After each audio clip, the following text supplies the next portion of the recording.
समर्पित किए जाए आपके अच्छे कामों के लिए।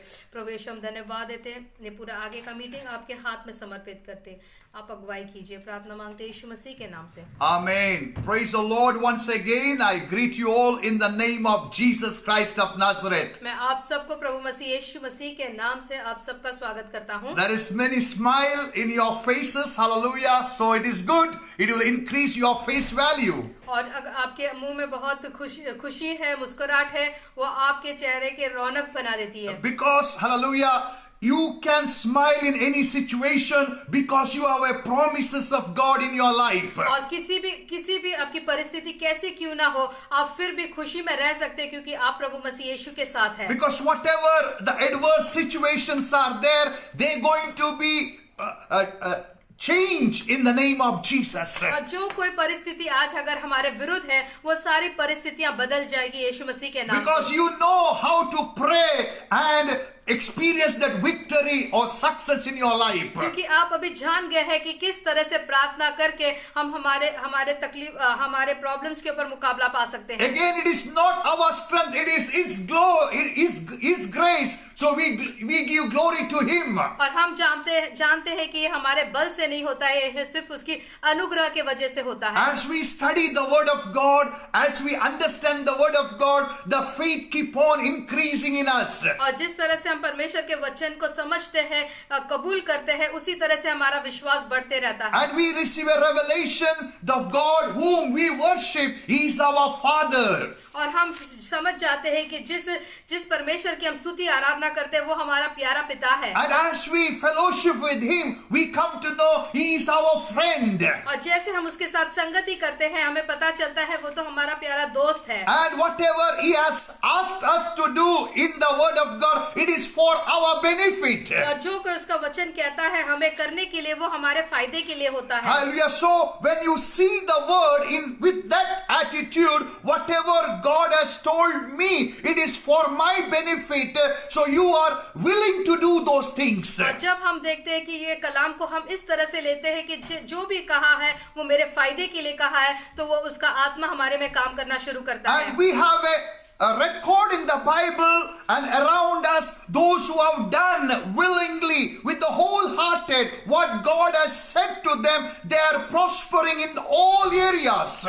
और हम देखते हैं जो परमेश्वर का वचन कहता है, जब वो जो कोई उसे करता है, हमने देखा है वो लोग हर एक एरिया में उन्होंने तरक्की पाई है। It is not only assumption, it is the reality. We saw around us those who have done, hallelujah, what God has told, they seen the result. और हमने हमारे आसपास के लोगों को भी देखा है जिन्होंने परमेश्वर के वचन को सुना और उस पे अमल किया है, उनकी जिंदगी तब्दील में बदल गई है। So we are doing a study, the second part today, why our prayers are delaying or not get answered. और आज हमारा वापस से ये शीर्षक है कि क्यों हमारी प्रार्थना कभी देरी हो जाती है या नहीं सुनी जाती है।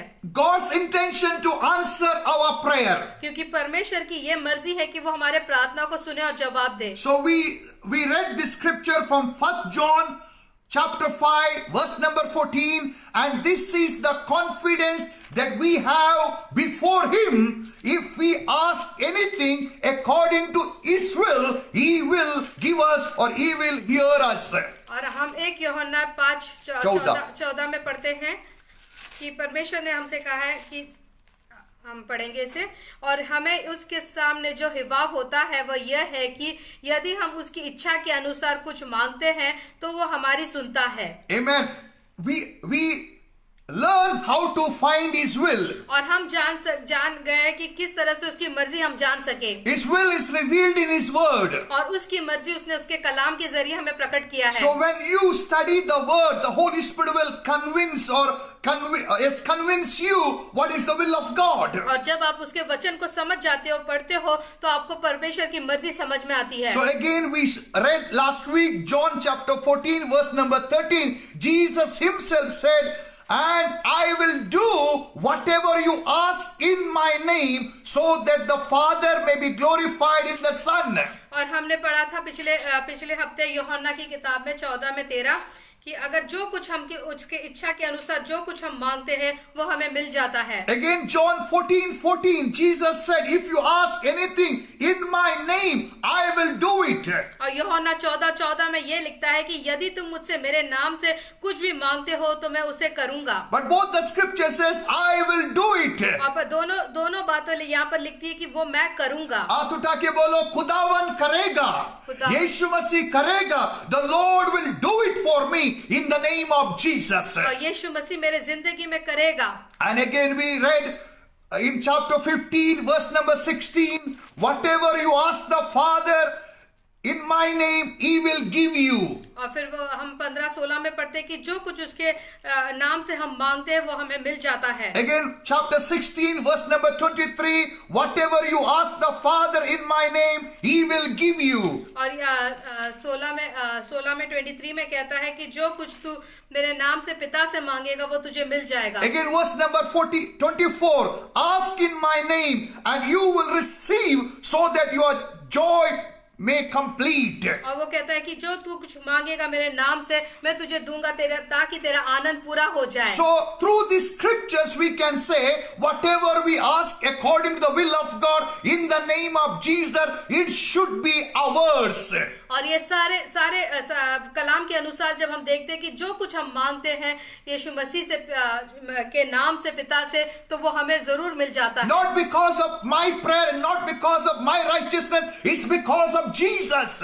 और ये मेरी रास्तबाजी की वजह से या मैं कुछ अच्छा हूँ इसीलिए नहीं, ये यीशु मसीह की वजह से हमें मिलता है। If you study this scripture, it is very clear, in my name, in my name. What is in that name? Salvation in that name, healing in that name, righteousness in that name. और हम देखते हैं कि बार बार यहाँ यीशु कहता है कि मेरे नाम से क्योंकि उसके नाम में चंगाई है, छुटकारा है, उसके नाम में हमें रास्तबाजी मिलती है। In my name, he said, that means in his authority. और हम देखते हैं जब उसके नाम से हम मांगते हैं मतलब उसके अधिकार से हम मांगते हैं। But in the reality, what many times we have seen, whatever we ask according to his will, not manifested in our life. और बहुत बार हम देखते हैं कि उसके नाम से हम मांगते हैं पर वो हमारे जिंदगी में पूरा नहीं हुआ है। Then we say, हालेलुया, बहुत टाइम हम ऐसे बोलते हैं कि प्रभु का इच्छा नहीं है इसलिए नहीं हुआ। That is wrong. और फिर बाद में हम कंक्लूड कर देते हैं कि शायद ये परमेश्वर की मर्जी है तो वो गलत है। And instead of that, we can humble before God. खुदा, मैंने तो आपका मर्जी के अनुसार दुआ किया था, मुझे तो नबूवत मिला था, मैंने तो दर्शन में देखा था, फिर भी मेरे जीवन में क्यों नहीं हुआ खुदा? When we humble and ask the Holy Spirit, the Lord will reveal to us, then we can grow in Christ. और हम देखते हैं कि जो परमेश्वर ने जो भी परमेश्वर ने हमसे वादा किया है प्रार्थना के जरिए जब मांगते हैं हमें नहीं मिलता है तो हमने वहीं पर रुकना नहीं चाहिए। हम परमेश्वर के सामने झुककर और हलीम होकर पूछना चाहिए कि प्रभु यीशु पवित्र आत्मा से कि क्यों ये बातें मेरे जिंदगी में पूरी नहीं हुई। Because we know, we read in Numbers chapter 23 verse number 19, God is not a man that he should lie, or a son of man that he should change his mind. As he said, and will he not do it? हम देखते हैं गिनती, or as he spoken, will he not fulfill it? और गिनती की पुस्तक में हम देखते हैं 23:19 में ये परमेश्वर ईश्वर मनुष्य नहीं कि झूठ बोले और ना वो आदमी है कि अपनी इच्छा बदले। क्या जो कुछ उसने कहा उसने न करे, क्या वह वचन देकर उससे पूरा न करे? And again we saw in Jeremiah chapter 29 verse number 11, these all the scriptures are covered, you just hear them. For I know the plans I have for you, declares the Lord, the plans to prosper you and not to harm you, plans to give you hope and a great bright future. हम देखते हैं कि यिर्मयाह की किताब में 29:11 में कहता है, क्योंकि यहोवा की यह वाणी है कि जो कल्पनाएं मैं तुम्हारे विषय करता हूँ उन्हें मैं जानता हूँ, वे हानि की नहीं वरन कुशल ही की है और अंत में तुम्हारी आशा पूरी करूंगा। Again we read in Psalms 35:27, great is Jehovah who delights in the well-being, in the blessing, in the welfare, in the prosperity of his servants. और हम देखते हैं कि भजन संगीता 35:27 में कहता है, जो मेरे धर्म से प्रसन्न रहता है वो जय जयकार और आनंद करे और निरंतर कहते रहे यहोवा की बड़ाई हो, जो अपने दास के कुशल से प्रसन्न होता है. So we have all these promises. और हमारे पास ये सारे वादे हैं. Through this promise we know what is the plan, what is the will of God. और ये सारे वादों के द्वारा हम जान सकते हैं कि परमेश्वर की इच्छा और उसका इरादा हमारे लिए क्या है. Still it is not clear. We can ask the Holy Spirit, this is what the Lord says, what you say. और फिर भी अगर हमें पूरी तरह से यकीन नहीं होता है तो हम पवित्र आत्मा से पूछ सकते हैं कि परमेश्वर की मर्जी क्या है. The Holy Spirit will convince us or give us witness in the Spirit what God really want to do in our life. और पवित्र आत्मा हमें सहायता करेगा, मदद करेगा परमेश्वर की मर्जी को जानने के लिए. This is one side. और ये एक पहलू है. ये बहुत अच्छा लगता है सुनने के लिए क्योंकि this is the truth. और ये हम देखते हैं कि ये हमें अच्छा लगता है सुनने के लिए क्योंकि ये सच्चाई है. But you know, hallelujah, we focus more into practical Christianity. पर हम देखते हैं कि जब हकीकत की बात होती है तो उस पर हम ज्यादा ध्यान देते हैं. But many times we may be prayed 10 points, we received only 2 and we are hiding other 8. और हम देखते बहुत बार हम 10 प्रार्थनाओं की लिस्ट देते हैं, उसमें से 2 पूरे हो जाते, बाकी के तो हम उसके जिक्र भी नहीं करते. Why not? खुदा जो 2 जवाब दिया हुआ, खुदा 8 को क्यों नहीं दिया? Hallelujah. So we should seek, we should ask खुदा ऐसा क्या बात है 2 को जवाब मिला और 8 को क्यों नहीं मिला? We should ask, we should seek. और फिर बाद में इसी तरह से हमने परमेश्वर से पवित्र आत्मा की सहायता लेना चाहिए कि 2 का जवाब क्यों मिला और बाकी 8 के जवाब मुझे क्यों नहीं मिले. So when we done the study, we saw a few points last week. और जैसे पिछली बार हमने सीखा तो हमें कुछ सीखने मिला उससे. It might be we asked with the wrong motives. और हमारा हो सकता है कि पहले हमारा इरादा है वो ठीक नहीं था. We saw in James 4:3, no need to read. It is written there, when I ask with the wrong motive, God will not answer my prayer. और यूहन्ना में लिखा है कि जब हमारा इरादा बुरे होते हैं इसीलिए हमारे प्रार्थना का उत्तर नहीं मिलता. So I gave some example. Hallelujah.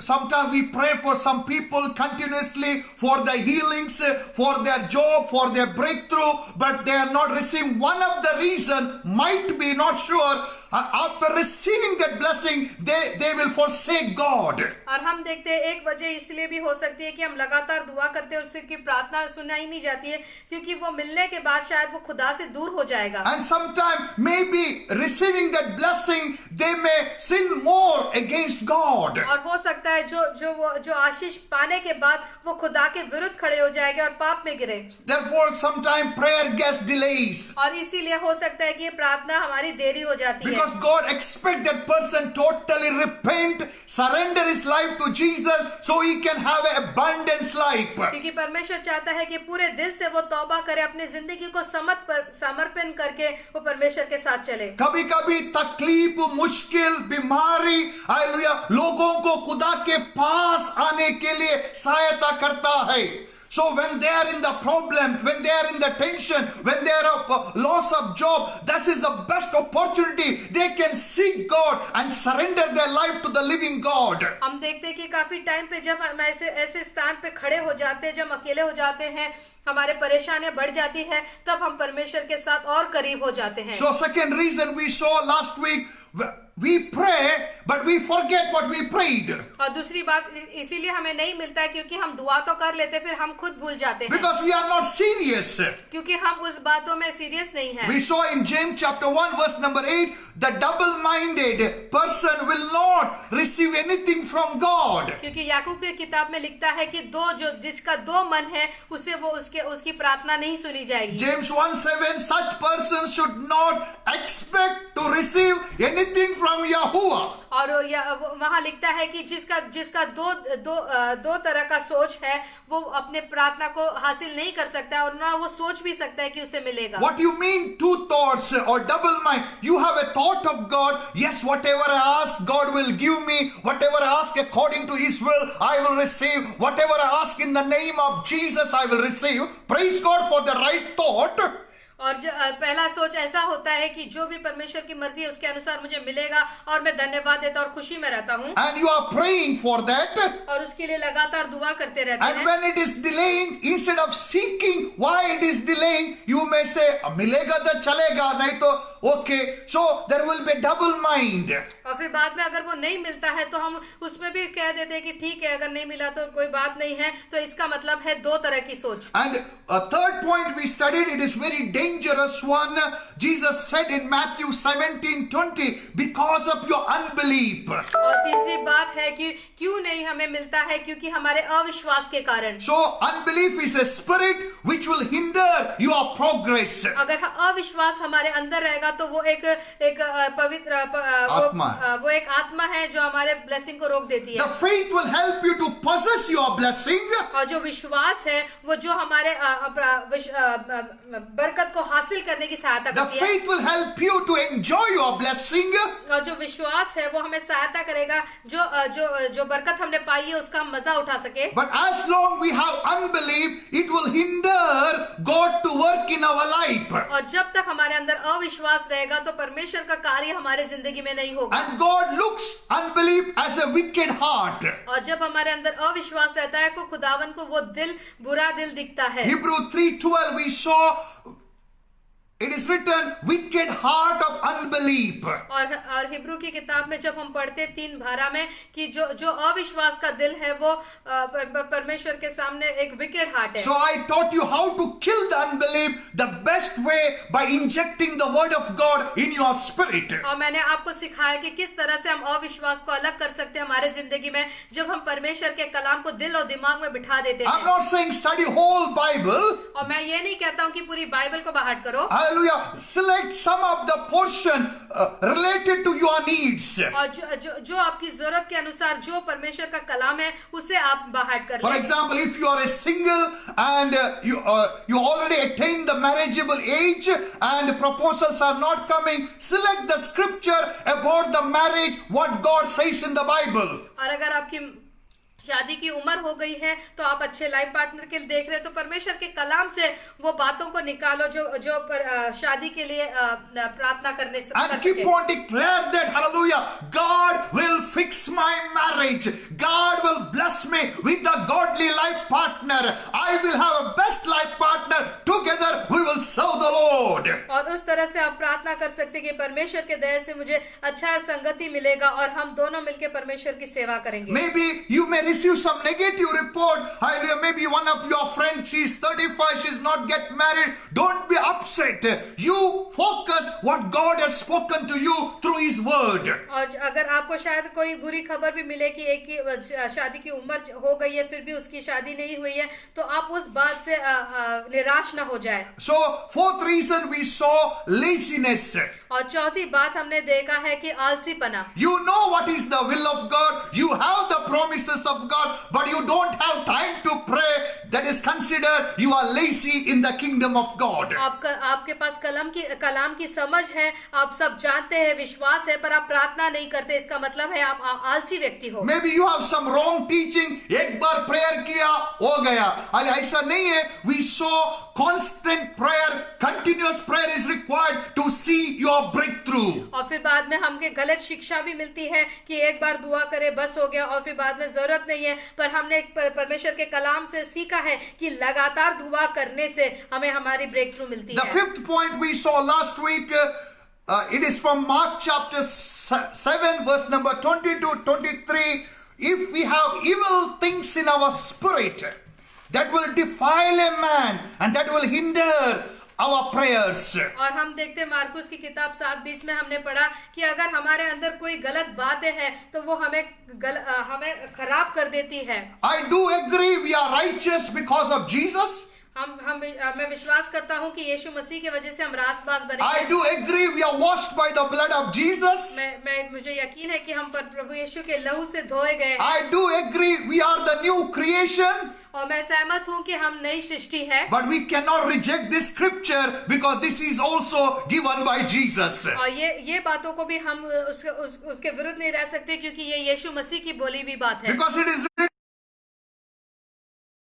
21 क्योंकि भीतर से अर्थात मनुष्य के मन से बुरे बुरे विचार, व्यभिचार, चोरी, हत्या, प्रस्तिग्रम, लोभ, दुष्टता, छल, लुचपन, कुर्तुष, निंदा, अभिमान और मूर्खता निकलती है। यह सब बुरी बातें भीतर ही से निकलती है और मनुष्य को अशुद्ध करती है। Think one person have all these things in him. और सोचिए कि एक शख्स है जिसके पास ये सारी बुरी बातें हैं। And he keep on says, I am righteous in Christ Jesus. By the blood I am washed.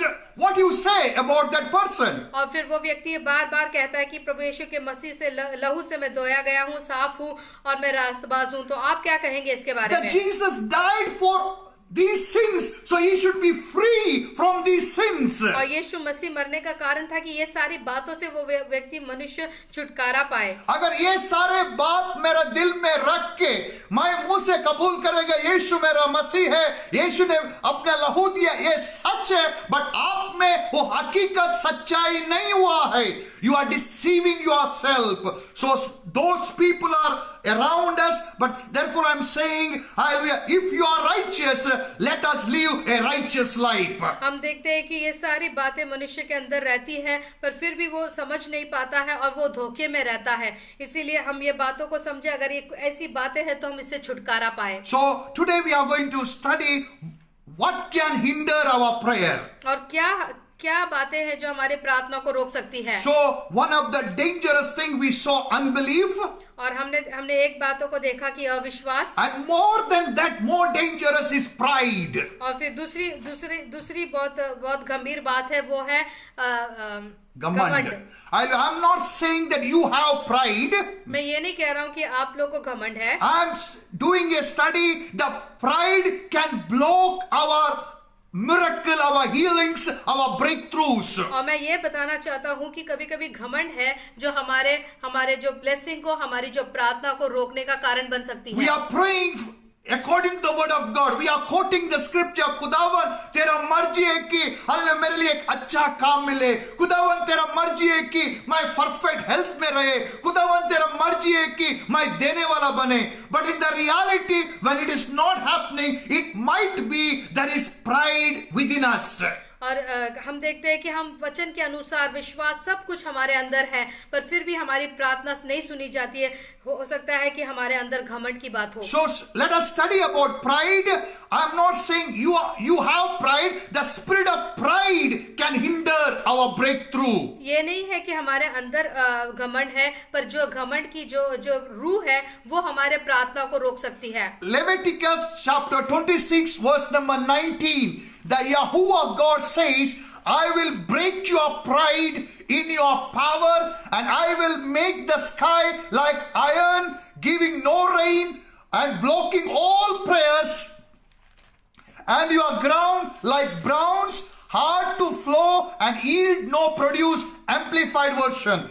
Leviticus chapter 26 verse number 19. It says, when person have pride, the pride can block the doors of blessings. और हम देखते हैं कि अगर घमंड की बातें हो तो हमारे blessings, हमारे बरकत रुक सकते हैं। For example, okay, I am praying, Lord, this is your will. This is what is written in your Bible.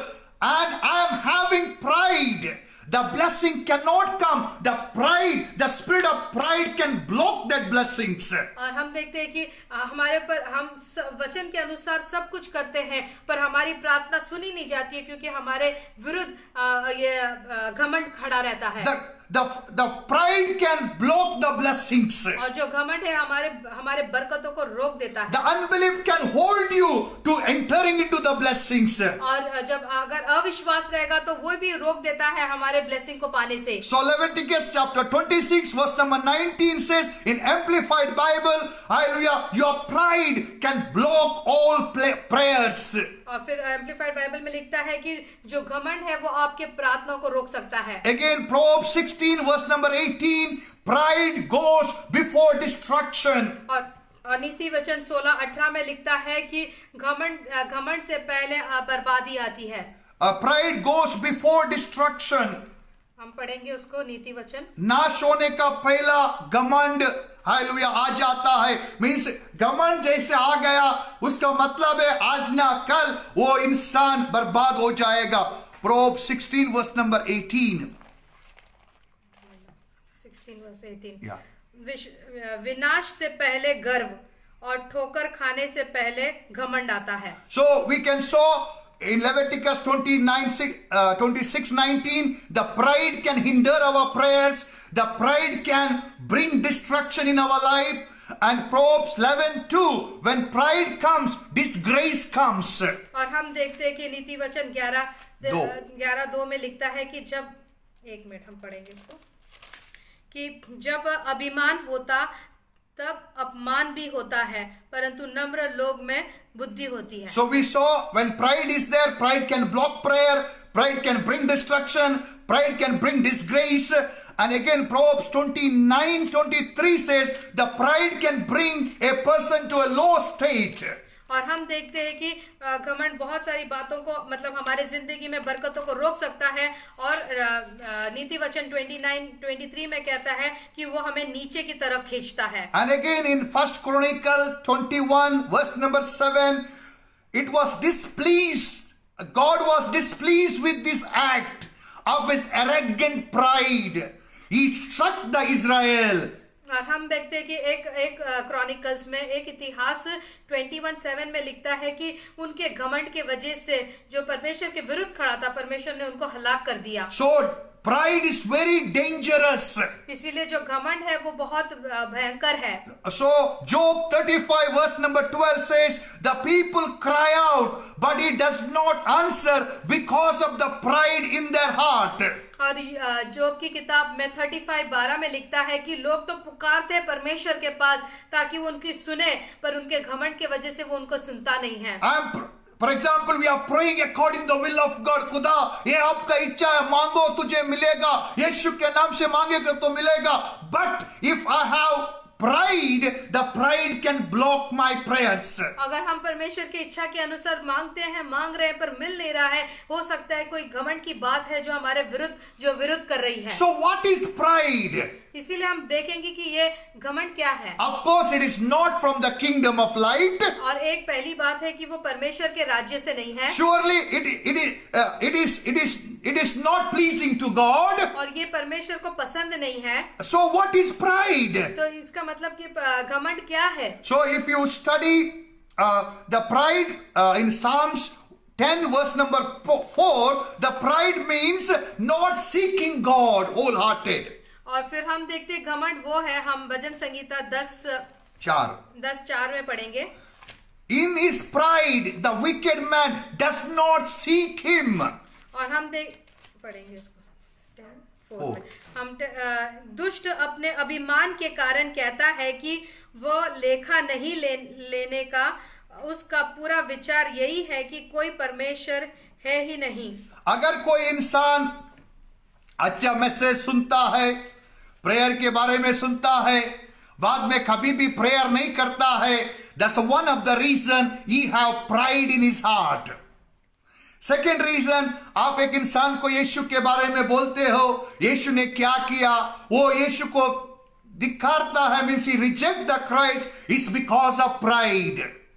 And again we can see when the pride is there, Psalms 73 verse number 6, there will be violence. अगर किधर भी violence हो रहा है, society में, घर में, neighbour में, it is because of pride, manifestation of pride. और हम देखते हैं कि कई अलग अलग रीति से हम देखते हैं कि जो घमंड है वो जाहिर होता है जब गुस्सा, घमंड के वजह से, गुस्से के वजह से हम देखते हैं कि आजू बाजू में झगड़े लोग करते हैं, और सोसाइटी में जहां पर भी देखें तो हम अशांति देखते हैं।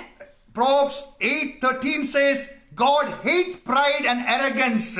और हम देखते हैं कि नीति वचन 8:13 में लिखता है कि परमेश्वर ये बातों से घृणा करता है। And 1 Samuel 6:6 says hardening your heart is because of pride. और कई बार हमारा दिल सख्त हो जाता है क्योंकि उसके अंदर घमंड भरा है। The God says forgive that person, forget those things, humble yourself, but when you are not ready to forgive, that is because of pride in your heart. अगर जब परमेश्वर का वचन बार बार आता है कि उस क्षमा कर देना, वो बातों को छोड़ देना, फिर भी आप छोड़ते नहीं हो, इसका मतलब है आपके अंदर आपका दिल सख्त हो गया है घमंड के कारण। 2 Chronicles 26:16, the Hosea became powerful. His pride led him to his downfall. हम देखते हैं कि 2 इतिहास 26 में 16 में लिखता है कि उजिया जो राजा था वो बहुत बलवंत हो गया, और वो जैसे बलवंत हो गया उसके अंदर घमंड आ गया, और वो घमंड आते ही उसकी गिरावट भी आ गई।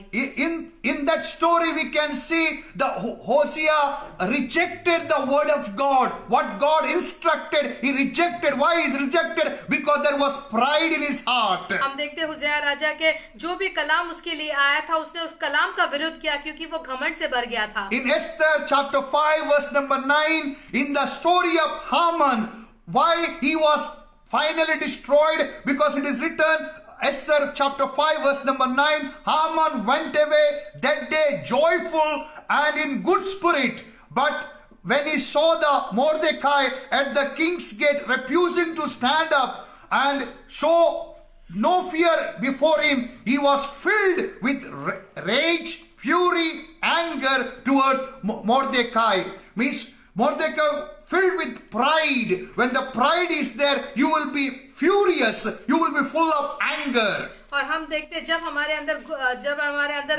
घमंड रहता है तो हम पूरे गुस्से से भरे हुए रहते हैं कि कोई हमारी इज्जत नहीं कर रहा है। जिस तरह से हम एस्तर की किताब में पढ़ते हैं, एस्तर की किताब 5 में और 9 में हम पढ़ेंगे, उस दिन हामान आनंदित और मन में प्रसन्न होकर बाहर गया, परंतु जब उसने मोर्देकाई को राजभवन के फाटक में देखा कि वह उसके सामने न तो खड़ा हुआ और न हटा, तब वह मोर्देकाई के विरुद्ध क्रोध से भर गया। Because of pride. क्यों क्रोध से भर गया? क्योंकि उसके अंदर घमंड था। He is something because of the position.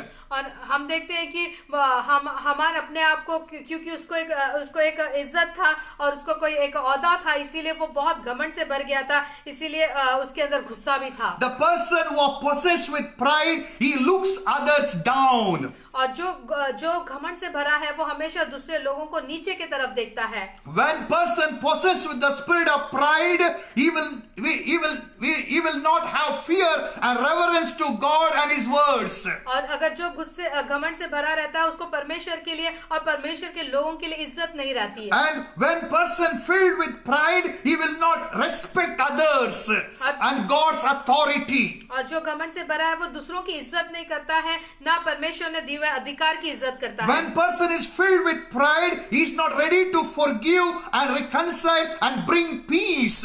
और जो मनुष्य घमंड से भरा है उसके अंदर शांति नहीं रहती है ताकि वो फिर से उसको माफ करके वो एक हो जाए। The person who is filled with pride, he always desire glory and praises. और जो घमंड से भरा है वो हमेशा चाहता है कि उसकी तारीफ हो और उसकी बढ़ावट हो। And he refuse the correction, instruction and advice. और जो भी उसके जिंदगी में बात करते हैं, करेक्शन करते हैं या कुछ अच्छी बातों को बोलता है, वो उसका विरुद्ध करता है। अभी सोचिए ये सारी बात एक आदमी के अंदर है और वो स्क्रिप्चर लेके खुदा तूने बोला मांगो तुझे मिलेगा करके दिन रात प्रेयर करने से उसको क्या मिलने वाला है? So it is very important, hallelujah, he should repent and humble before God, then he will see the breakthrough in the name of Jesus. और हम देखते हैं कि अगर एक घमंड की ये सारी अलग अलग तरह के बातों का अगर एक मनुष्य के अंदर होगा तो वो किस तरह से मांग के अपने बरकत को हासिल कर पाएगा। In 2 Chronicles chapter 32 verse number 26, Hezekiah repented from the pride of his heart and God showed mercy and answered his prayer. हम देखते हैं उसी तरह से दो क्रॉनिकल्स 32:26 में लिखते हैं कि हेzekiah राजा तौबा किया पूरे दिल से और उसने सारी घमंड की बातों को छोड़ दिया, परमेश्वर के सामने नम्र बना और परमेश्वर ने उसकी प्रार्थना को सुनी। And the God's wrath did not come upon them. और हम देखते हैं कि जो परमेश्वर का जो गुस्सा था वो उनके ऊपर नहीं आया। James chapter 4 verse number 6 in amplified version, but he gives us more and more through the power of the Holy Spirit to reject sin and live an obedient life that reflects both our faith and gratitude for our salvation. In other words, He gives more and more grace to live a holy life. And again, continuation, therefore, God says, word of God says, God oppose or resist the proud and arrogant, but continuously gives the gift of grace to the humble who is ready to live in the ways of God. हम याकूब की किताब 4:6 में पढ़ते, वह तो और भी अनुग्रह देता है, इस कारण यह लिखा है, परमेश्वर अभिमानियों का विरोध करता है पर दीनों पर अनुग्रह करता है. Amen. Praise God. So what is the solution to come out from the pride? First we can ask God, really, do I have a pride in my heart? Really, the spirit of pride is hindering my prayer.